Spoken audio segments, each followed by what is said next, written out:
Ayo, sambil dimakan. Terus diam semua. Yuk. Karena bingung siapa yang memulai gitu. Mari ngopi dulu. Begini dikasih. Sambil dimakan. Sambil bahas yang kemarin, ayo. Apa yang kemarin? Itu loh kita bikin apa itu kongko, bincang literasi, apa lagi tuh ya? Apa tadi? Semacam lah.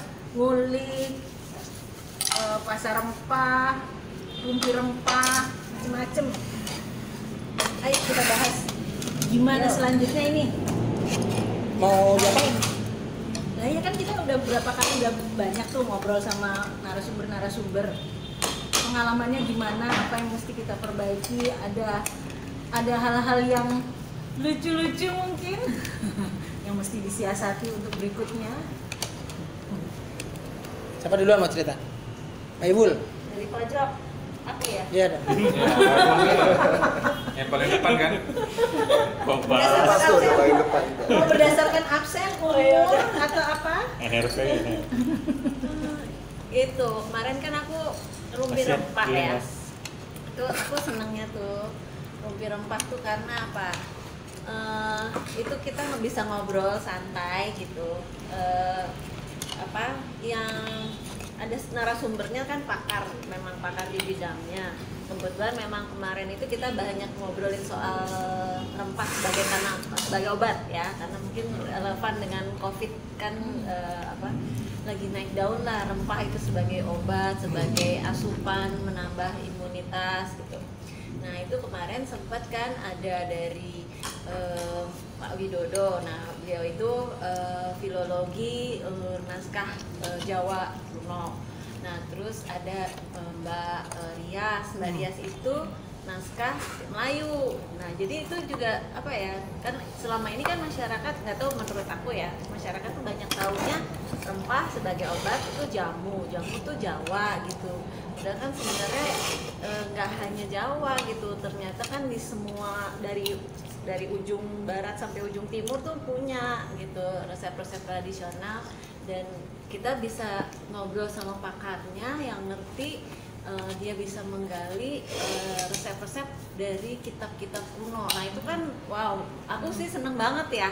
Jadi buat aku sendiri juga nambah pengetahuan. Ya harapannya juga bisa menambah pengetahuan teman-teman yang turut mendengarkan gitu.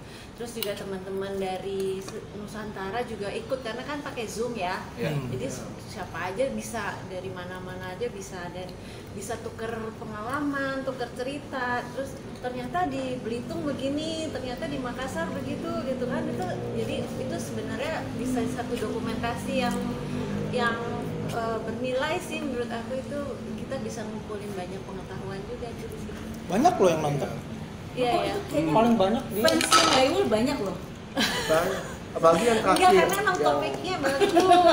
Betul. Tapi paling banyak dia yang nonton. Tapi topiknya memang bagus sih. Nah terus apa ya? Yang pas sama Pak Rusmin tuh gimana? Pak Rusmin itu seru karena kan Gaptek. ceritanya tentang ini apa namanya, ada perdukunan kan, karena itu Pak Rusmin kan Batak ya ininya ya, pengobatan tradisional Batak lewat kitab juga dari referensi Barus. Nah itu juga ada apa sih namanya, ya kalau kita mungkin ada pemahaman dukun itu kan sesuatu yang tidak apa ya, kalau kita mayoritas agama Islam gitu kan melihat dukun itu sesuatu yang tidak sesuai gitu ya, padahal sebenarnya itu memang diistilahkannya dukun ya. Mungkin zaman dulu sebelum ada Islam masuk ya, cara pengobatannya dengan doa gitu kan, atau kalau disebutnya kan mungkin ya jampi gitu, atau rapal-rapal gitu. Tapi sebenarnya tuh doa ada dari Cina, dari India, dari Arab juga gitu. Ya itu sebenarnya seneng sih banyak gitu yang bisa didapat pengetahuan baru. Mungkin kalau untuk tahun depan misalnya bisa juga rempah untuk kecantikan, atau budidaya tanaman rempah gitu. Kayaknya sekarang kan juga orang seneng nanam ya, mungkin juga cara menanam rempah tuh kan tricky ya kayaknya, bangsanya apa kayu manis atau apa sih itu harus banyak air atau bagaimana. Nah itu mungkin juga seru sih kalau misalnya nanti ke depannya Dibikin kayak tips gitu. ya. Jadi kalau apa kan nanam tanaman obat di rumah gitu ya. Iya, Asik jadi. Benar. Gitu. Ya, kita mendoa dulu deh. Selanjutnya siapa? Dari sebelah mungkin. Nah, ini dulu nih. Oh, Mas Yanwar. Saya dulu. Mas Anwar dulu deh. Kalau saya kan ngasuh bincang literasi ya. Jadi lebih Serius banyak itu kayaknya. ke apa buku atau teks, dan serius itu. Misalnya dulu waktu bahas buku Mustika Rasa yang tebel banget tuh, Iya. itu menarik banget itu. Yang pertama saya ngelihatnya dulu ketika Bung Karno mengusulkan gitu untuk dibuat kompilasi seluruh resep yang ada di Nusantara ini, itu saya bayangkan dia punya perspektif bahwa ini adalah warisan bangsa yang harus dirawat. Jadi kalau selama ini kan orang berpikir namanya warisan itu kalau bukan benteng atau mungkin kesenian, ternyata kuliner itu juga bagian dari heritage yang harus dilestarikan gitu. Dan itu bagian dari kita sebagai Indonesia. Jadi apa yang kita konsumsi, apa yang kita bagaimana kita mengolah masakan gitu, itu kan bagian juga dari kebudayaan kita. Dan kalau kita berbicara tentang kebudayaan Indonesia, maka kita nggak bisa melepaskan dari kuliner Indonesia. Dan buku Mustika Rasa itu buku yang bagus banget dikompilasi. Walaupun ada beberapa yang tidak begitu lengkap ya penjelasannya, tapi itu bagus untuk bisa dikembangkan. Nah kalau sekarang kita lihat di berbagai toko buku ini kan banyak banget orang yang bikin itu buku-buku yang sejenis itu ya, walaupun mungkin yang setebal kayak Mustika Rasa ini kayaknya mungkin nggak ada, belum ada kali setahu saya gitu. Nah itu yang pertama yang menarik. Yang kedua, saya lihat referensi tentang jalur rempah atau apapun itu yang terkait dengan rempah dan heritage itu harus diproduksi terus, Kalau nggak diproduksi maka akan hilang gitu. Contoh kenapa sampai sekarang kita sulit nyari penjelasan ya, misalnya tentang Sriwijaya, bahkan sebagian orang nggak percaya ini Sriwijaya di mana tempatnya, nih nggak ada kan? Itu karena sulitnya kita menemukan referensi tentang itu. Artinya kalau kita berpikir taruhlah misalnya 1, 2, atau 3, atau 4 abad ke depan, sebagaimana dulu Sriwijaya itu yang established sekitar 4 abad, maka kita harus mulai mendokumentasikan referensi-referensi itu ke digital. Jangan asumsi bahwa 50, 10, 100 tahun yang akan datang, 200 tahun yang akan datang, ini harus diselamatkan duluan nih. Apakah itu heritage yang terkait benteng-benteng, atau heritage terkait dengan kesenian, terkait kuliner yang kita makan ini misalnya, minuman dan lain sebagainya harus dilestarikan. Dan itu juga saya kira udah kita lakukan di sini ya, di yayasan ya. Kita terbitkan buku, ada bukunya kan yang gitu, bisa dilihatin nggak? Nih, kamera gitu biar kelihatan. Nah, Pak Yul lihatin. Nah, itu bukunya nih kita bikin 2 tahun kan berapa ya? 2 tahun lebih. 2 tahun ya. 2 tahun ya? 2 tahun. Dari bahasa Indonesia Dari ngaco sampai sampai akhirnya diterjemahkan. Itu di bahasa Inggris ya. Dan swadaya ya, swadaya ya.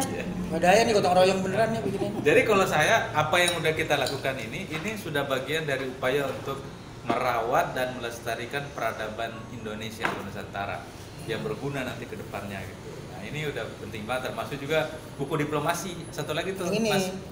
Nah, Ini paling baru nih. Yang paling baru. Panduan diplomasi budaya Diplomasi Indonesia. budaya Indonesia. Nah ini juga penting agar kita juga punya panduan bagi warga kita ya, yang ke luar negeri atau kemana saja. Jadi selama ini saya lihat orang kan cenderung untuk ke luar negeri, ya udahlah dia untuk jalan-jalan dan keluarganya, tapi dia kurang gitu visi untuk menyebarkan Indonesian values itu keluar, dan ini adalah bagian penting untuk itu. Kalau saya sih mungkin itu untuk sementara ya. Ya. Kalau tadi kan Mbak Ibu dengan Rumpi Rempahnya itu banyak mendatangkan para pakar ya. Pakar, ya. ya. Sementara kalau Mas Yan ini terkait dengan bagaimana pengetahuan itu disebarluaskan melalui buku, ya, diproduksi juga. Diproduksi juga gitu. Sekarang kalau yang kaitannya sama UKM. UKM. Masih ada cerita deh. Kayaknya unik-unik dan lucu-lucu gitu ya ceritanya. Banyak lucunya sih. Banyak paniknya ya. Cerita Mas. Iya. Kan waktu aku gabung ke Yayasan Negeri Rempah, nilai ekonomi dari rempah itu munculnya dalam kegiatan pasar rempah ya. Dan waktu itu kan belum PSBB, jadi sangat fun karena ketika dibuka berupa lapak itu kan jadi interaktif sekali. Jadi aroma tercium juga, rasa yang kita bisa cobain, tekstur gitu ya, dari rempah maupun makanannya itu sendiri juga bisa kita rasakan dengan tangan kita gitu. Dan itu semua akhirnya menjadi hilang interaktivitas itu saat PSBB kan. Oh iya. Nah, memang ketika sekarang teman-teman gitu kan mempercayakan supaya ada sesuatu deh yang bisa kita gerakan dari pasar rempah itu di masa ketika PSBB. Ini bingung sebetulnya aku waktu itu, sampai sekarang pun sebenarnya masih bingung ya. Intinya kan ada perkembangan-perkembangan yang ketika diobrolin mungkin teman-teman juga banyak yang masih berpikir bisa jalan nggak gitu ya, baik kita sendiri di dalam gitu maupun juga teman-teman yang selama ini ikut ngelapak gitu. Jadi ketika Mas Bram ngajakin ketemuan beli-beli sampai sekarang ya sebetulnya yang ikutan beli-beli ngelapak online dari teman-teman kita yang selama ini ngelapak meja itu baru 4. Dari segitu banyaknya Dari ya. segitu banyak.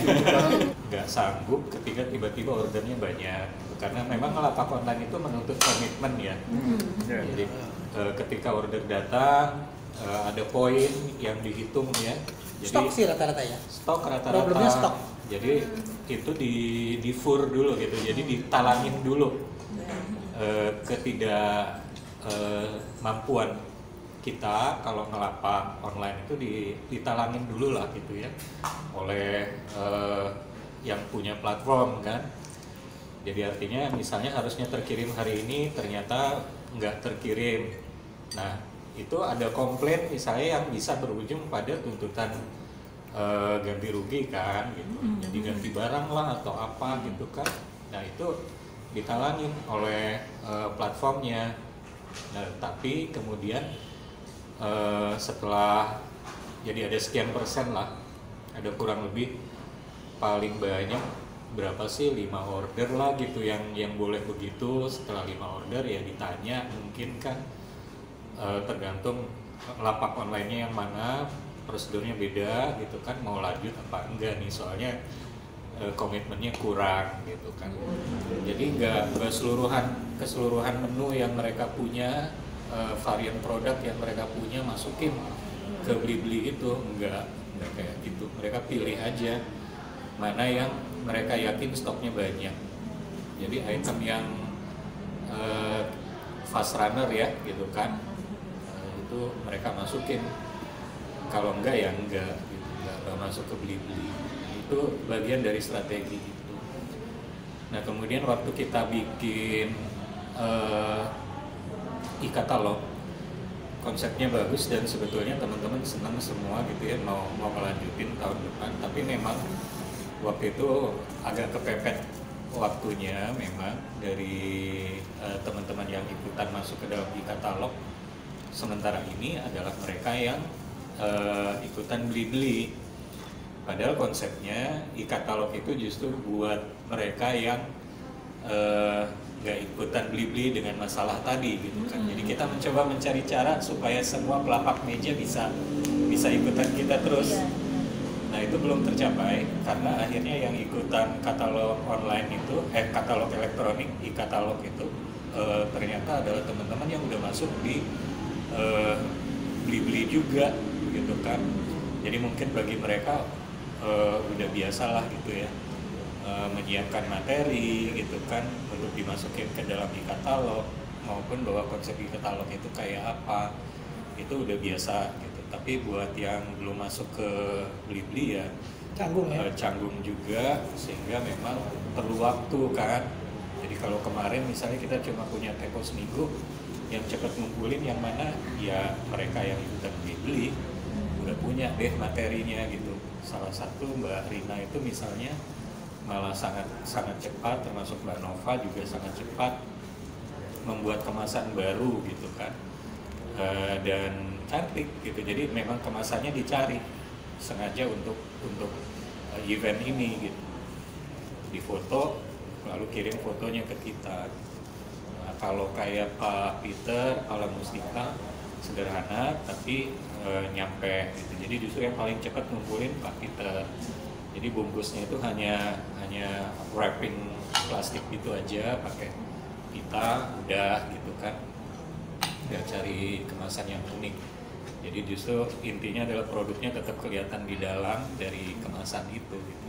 Kemasannya sendiri nggak bicara. Tapi kan itu kan selama waktu yang cukup panjang lah, nggak panjang-panjang, meskipun tidak terlalu panjang ya. Tapi kan lagi pandemi kayak begini ini kan pendek waktu juga kerasa panjang kan sebetulnya kan, karena susah memang susah interaksi. Nah, memang ada adaptability-nya diukur dari situ sih. Nah, sebetulnya. maksud saya tuh gini, kan Mas Kedar kan akhirnya kan keaktifannya itu kan yang aktif di pasar rempah itu kan ya dalam tanda petik ya itu lagi gitu ya orang-orangnya ya. Jadi artinya memang tadi kan Mas Haidar juga ngeliatin ngasih tahu juga ini problem tentang kesiapan dan segala macam gitu. Udah gitu karena pandemi lagi kan, jadi memang nggak gampang. Tapi di sisi lain yang hebatnya dia nih, dia bisa ngasih wawasan gitu buat kawan-kawan pasar rempah. Tadinya ngasih wawasan, mulai ada itu ngobrol sama sektor-sektor lain yang menunjang UKM gitu. Terus ini sekarang udah kemana-mana nih, tahu udah ketemu sama Kadin sama jadi kayak pintu ya. jadi kayak pintunya kebuka gitu loh. Jadi ini sebetulnya di saat pandeminya lagi begini, ini sebetulnya saat waktu yang tepat untuk lobby lagi, belajar lagi, buka pintu lagi, segala macam kebukanya banyak banget kan. Iya.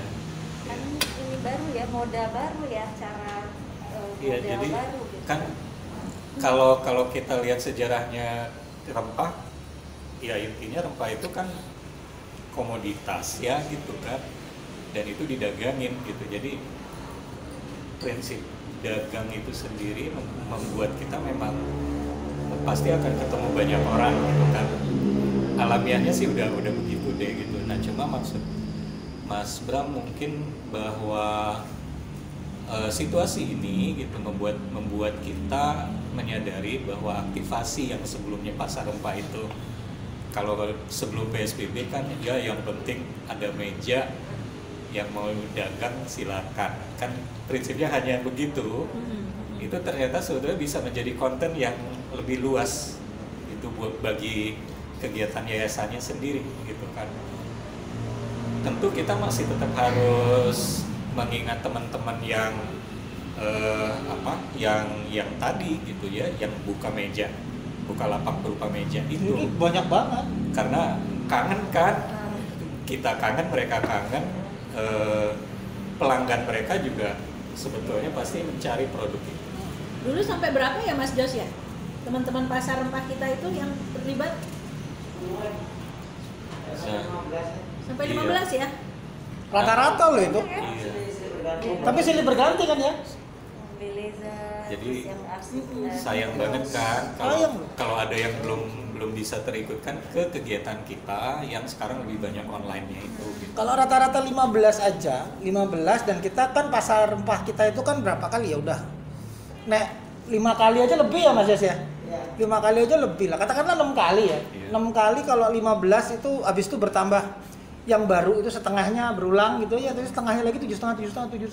Itu kalau 30-an aja hampir 40-an ada. Iya. Ada. Dan sebetulnya itulah motivasiku ketika misalnya yang Mas Bram bilang buka pintu itu ya. Prinsipnya kan belajar dulu gitu. Kalau yang lain gimana ya gitu, karena sebetulnya memang banyak teman-temanku juga yang tadinya misalnya studinya sama kayak aku arsitek, dagang gitu, bahkan akhirnya membina UMKM juga gitu kan, dan udah sampai 20.000 gitu apa anggota binaannya lah gitu ya. Nah, mempertemukan masing-masing UMKM menjadi saling belajar itu salah satu salah satu metodenya ternyata.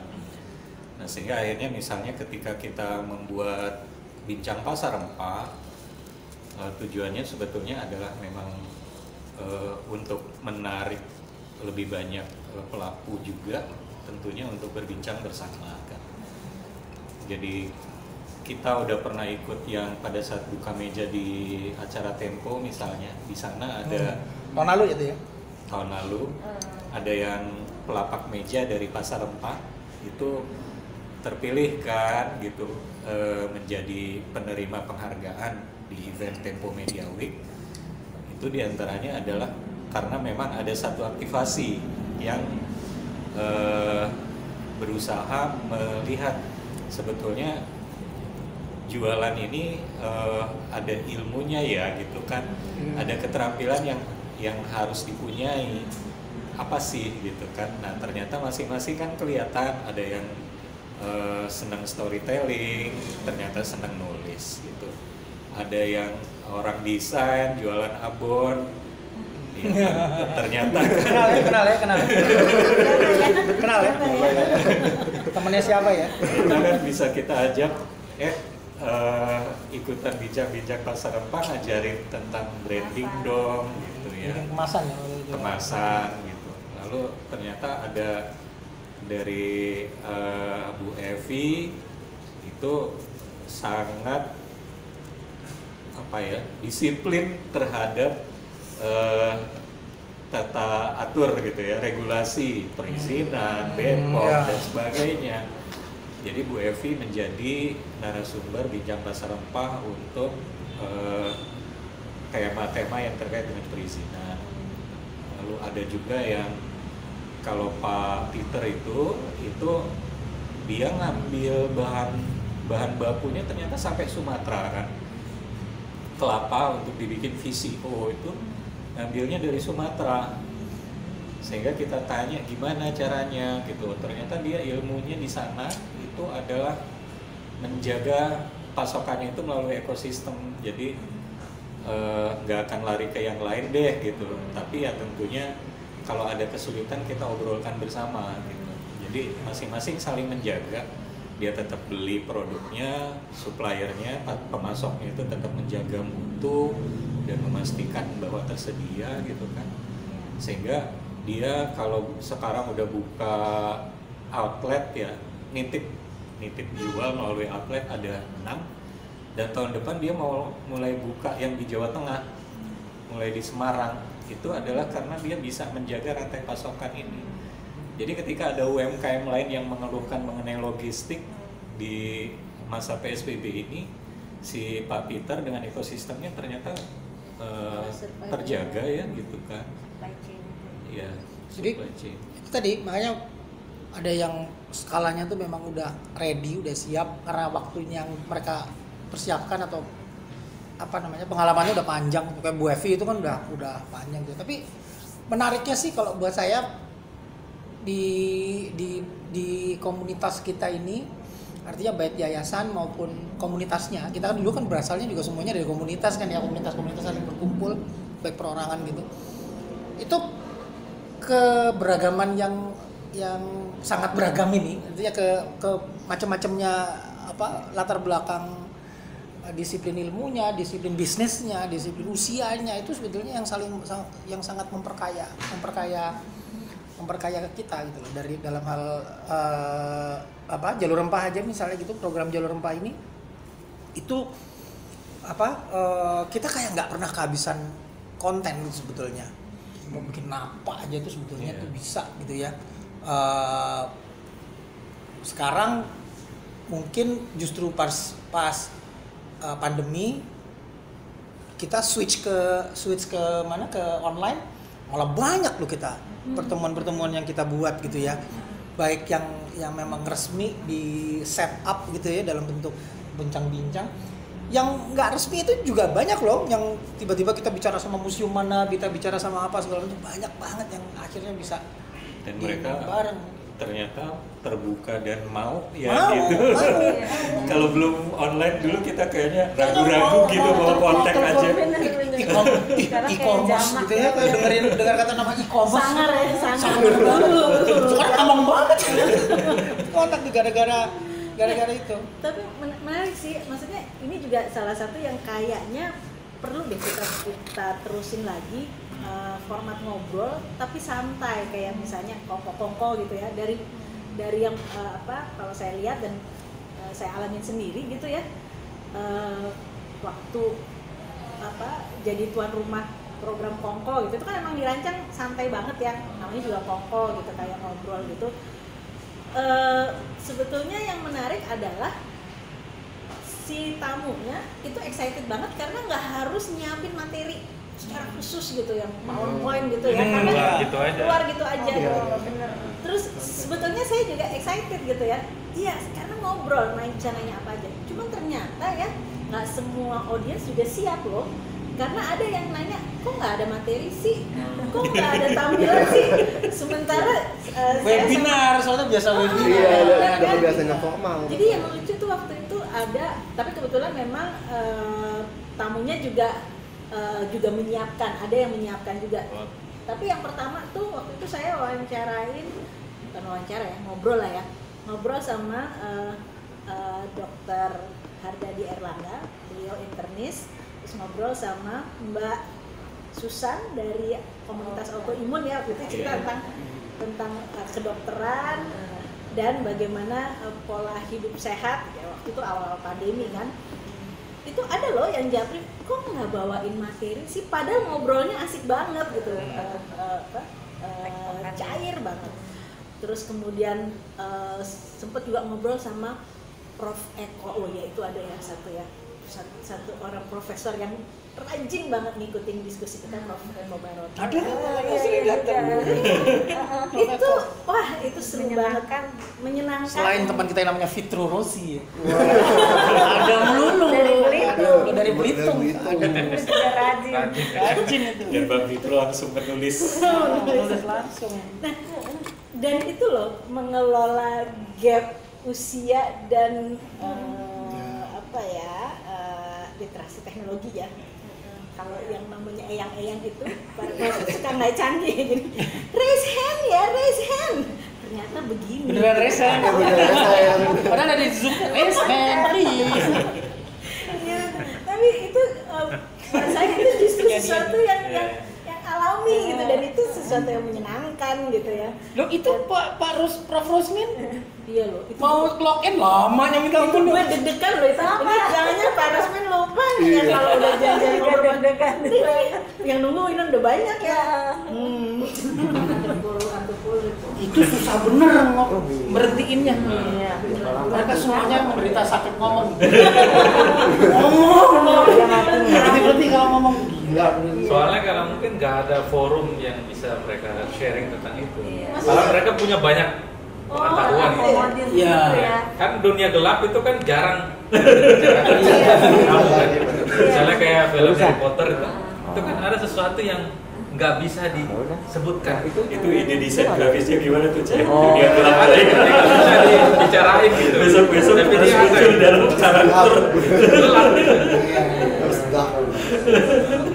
Jadi sebetulnya kayak kekayaan yang kita ada itu konten yang beragam itu yang macam-macam itu nanti tinggal dituangin di apa namanya di sosial media kita dalam bentuk apa? Dalam bentuk infografis, dalam bentuk poster, kan kita udah punya Instagram, terus apa? Yang paling aktif memang Instagram ya. Kemudian kita juga punya baru mengaktifkan channel YouTube kita, channel YouTube apa. Terus kita juga sekarang mulai masuk ke Facebook ya. Ke Facebook juga di jaringan masyarakat yang terdapat terutama untuk teman-teman jadi apa ruang interaksi untuk kawan-kawan yang nantinya itu mulai Januari besok program yang namanya Lintas Nusa itu benar-benar akan diasuh oleh kawan-kawan apa komunitas ini. Ntar abis ini kita telepon Robi. Mereka nanti yang akan mulai megang dan nanti dengar ternyata saat ini belajar itu luar biasa sekali gitu. Dan teman-teman di Pasar Rempah tuh mulai ngajakin TikTok. Iya, TikTok for Gue business ya. gak, gue TikTok. Yang for business ya. Iya. ada gitu tuh TikTok Ada ya. Udah mulai ada. Bedanya gimana? TikTok cuma tahu. Bapak ngajakin, Joget-joget Mbak gitu. Rina ngajakin. Jadi Harus belajar ini. iya, Mbak Rina udah punya TikToknya. Ya, kamu TikTokan ya? Enggak lah. Ini nanti kan dia mau punya program anak-anak. Nah, Nah, itu itu, tahun depan tuh juga akan ada Jadi program harus belajar berarti ya. Coba-coba Harus belajar. belajar. Masa udah kebayang belum sama Kevin ntar nanti bikinnya apa? Nah, sebenarnya sih belum kebayang banget nanti ke depan mau gimana. Tapi kalau kemarin-kemarin kan udah dibikin itu ada lagu juga, ada jingle juga dari Kaseto. Nah, itu nanti ya mau nggak mau kita juga mesti belajar. Jadi kita harus masuk ke dunianya anak itu. Belajar nyanyi ya. Belajar nyanyi, belajar ngedance, gitu kan.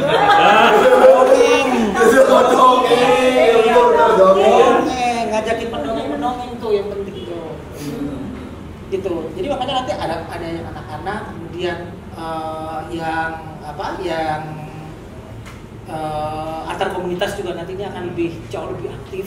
Tunggu deh, kalau ntar bakal anak-anak remaja gitu ya, itu infografiknya harus makin banyak loh, Cai.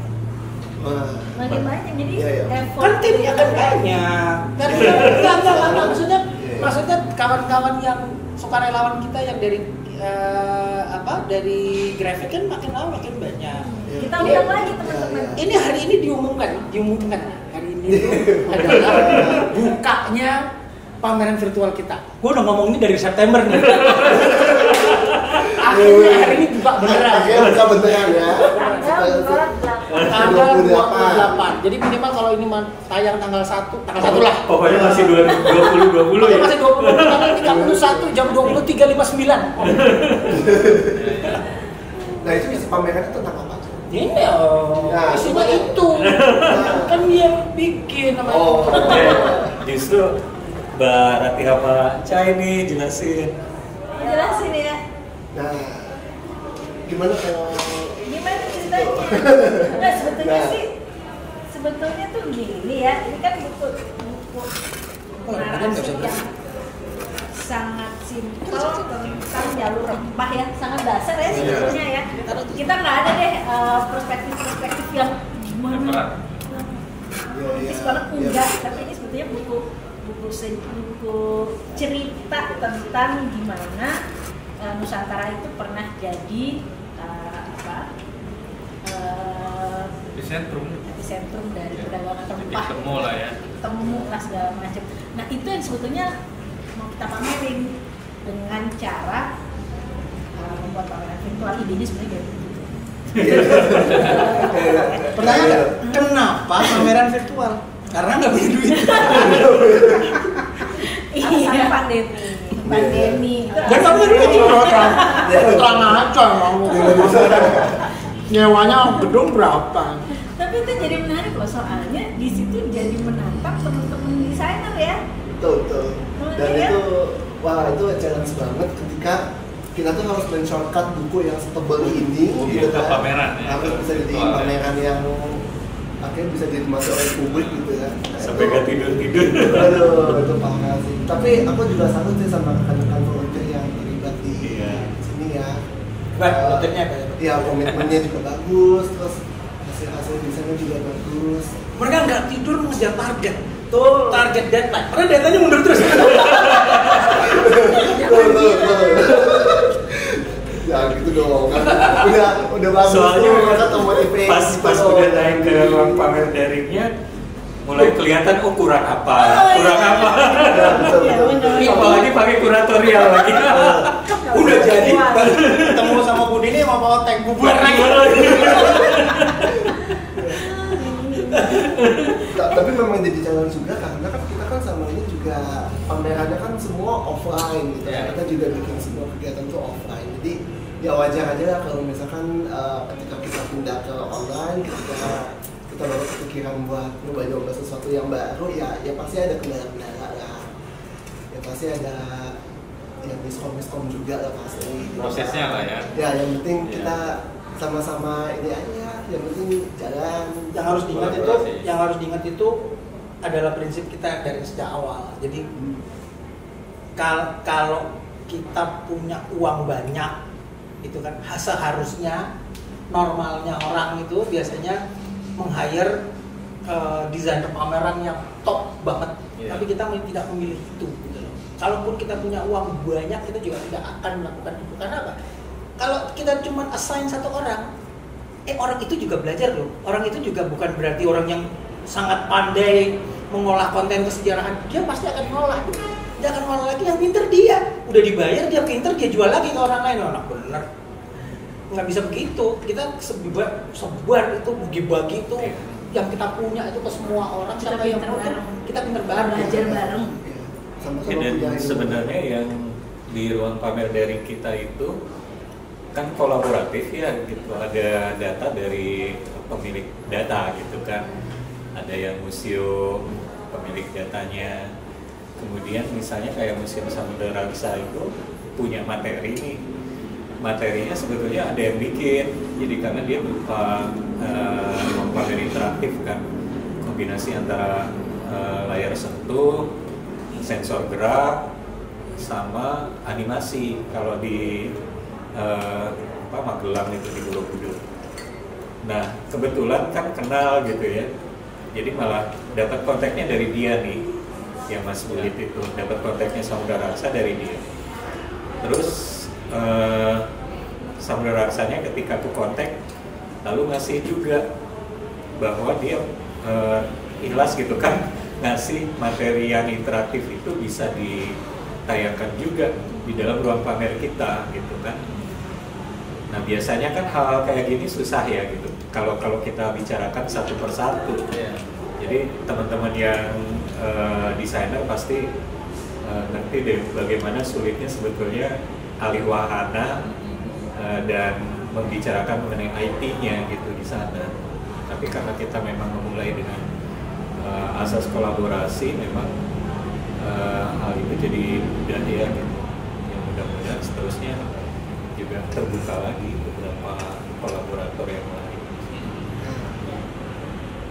Yang sudah ini, yang udah ini. Nah, ini nih. Tuh, Mas Edar tuh. Tuh, Mbak Ibul. Tuh, Cai. Tuh, Mbak Ranti. Mas Yanwardi. Tuh, kita lagi tuh. Nih. Tuh, pisang goreng tuh. Sampai mendoan. Gitu. Jadi gini ceritanya. Kita mau kan mulai tahun depan seperti yang udah kita omongin sama Maulana kemarin kan apa namanya Lintas Nusa kan mulai ngobrol sama kawan-kawan sendiri nih, acara sendiri nih.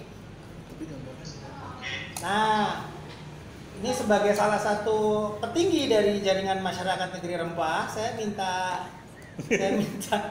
fatwa. Minta cerita pengalaman dari Robby selama ini selama apa ya, selama ngikutin Lintas Nusa sampai terakhir kita ngobrol bareng sama kawan-kawan itu kayak apa, terus harapan kedepannya gimana? Ayo Rob, cerita Rob. Oke. Jadi langsung aja ya. Langsung. Iya, Lintas Nusa itu bagus banget. Pertama dia bisa mempererat hubungan antar komunitas di Indonesia dan wilayah, dipertemukan, bisa ngobrol asik bareng. Nah, itu bagus banget. Yang kedua, tentu saja menambah jaringan, saling mengenal, makin akrab.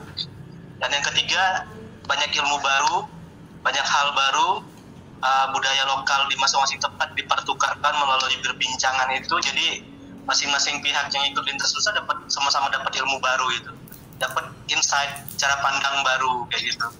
Kayak saya kemarin ngobrol dengan teman-teman Jalan Sutra, itu dapat insight-nya ternyata makanan di Sumsel itu ada klaster makanan di Sumatera itu ada klaster sendiri, klaster Sumatera Selatan kayak gitu.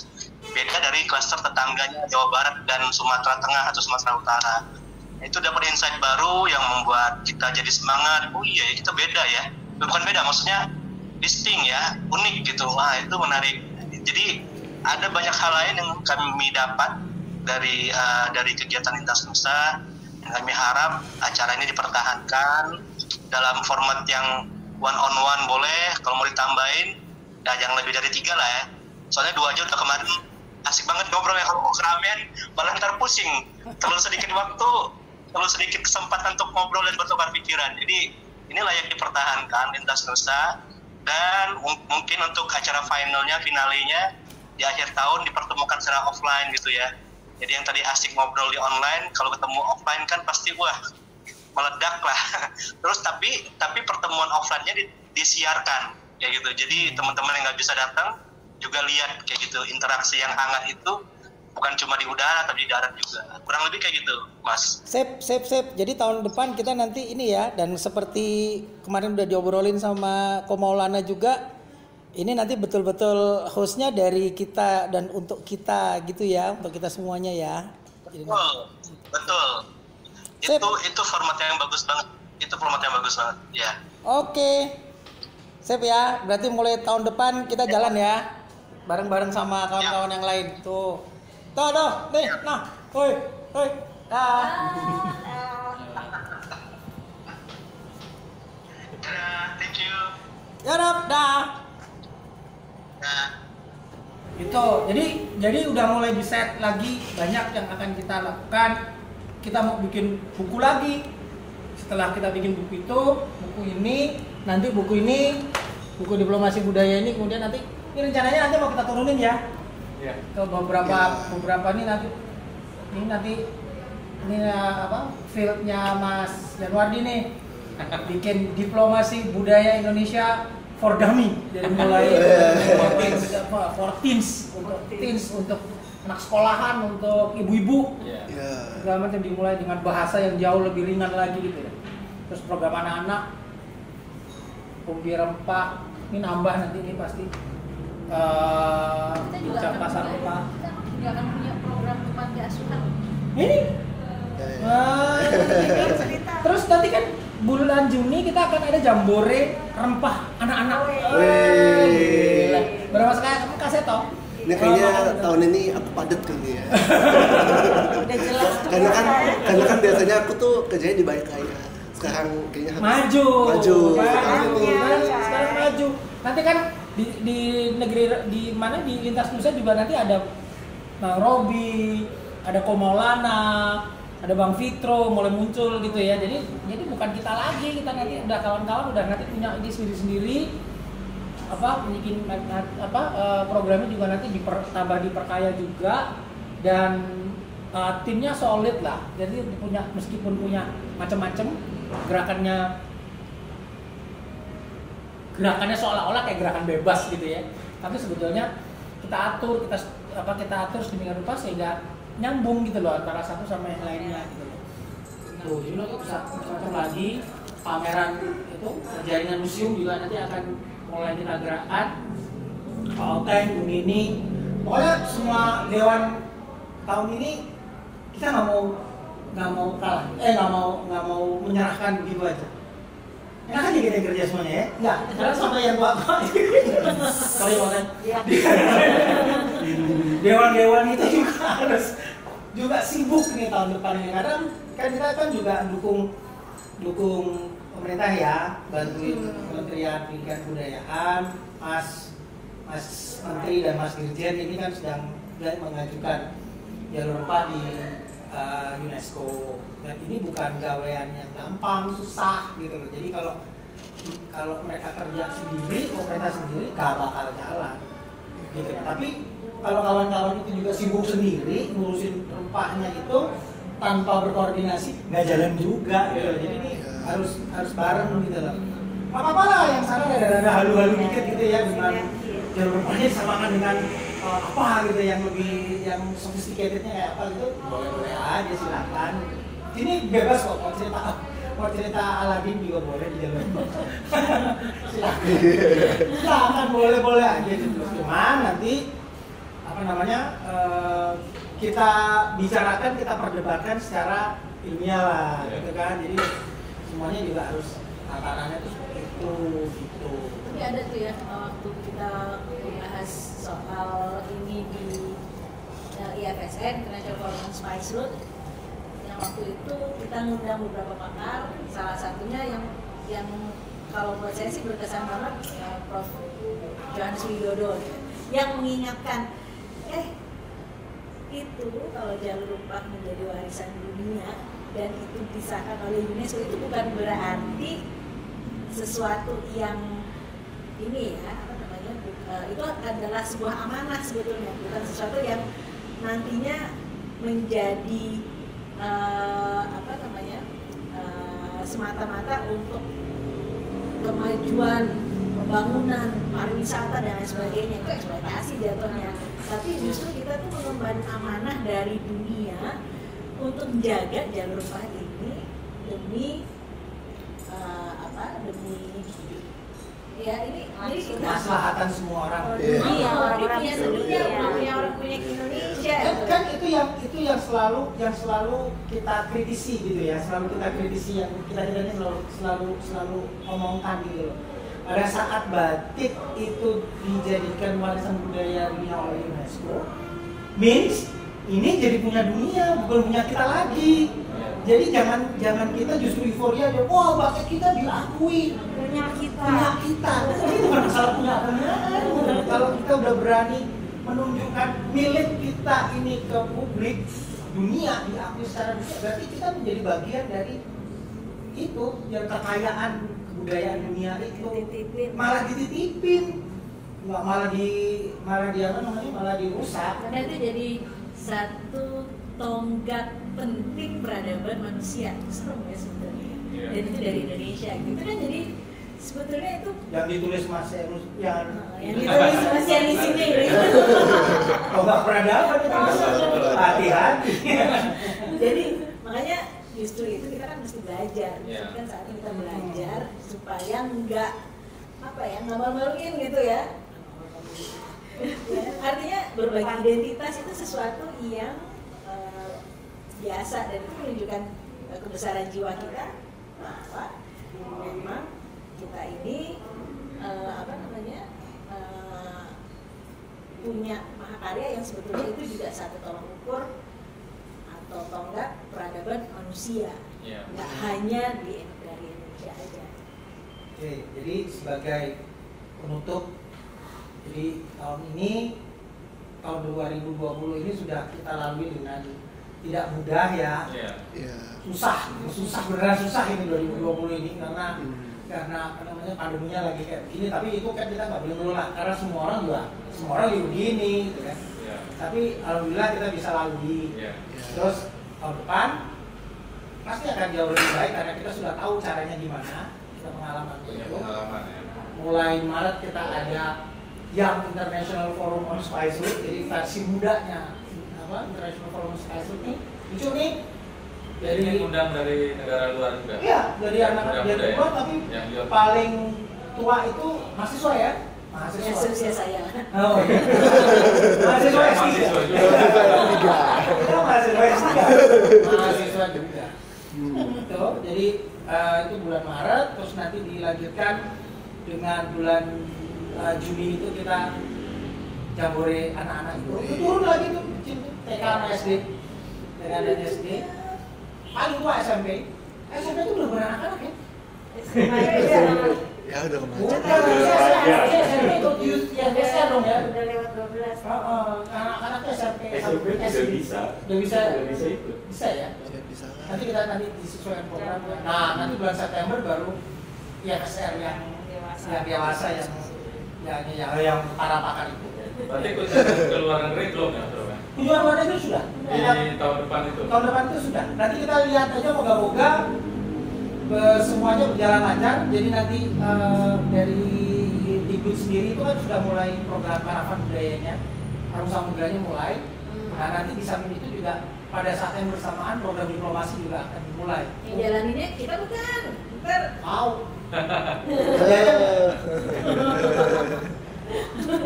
Tahu lah, nanti pokoknya bahasan itu bahasan. Jadi itu nanti tinggal apa? Terus di samping itu nanti IMSN, tapi kita juga nanti punya yang rutinnya kita tuh juga berjalan. Ya pasar muda nanti ini nih. Ini nih. Pasar muda nanti kawan-kawan dari Maritim Muda nih sama Akbar nanti yang jadi. Nanti yang akan lihat nanti bentuknya gimana nggak tahu.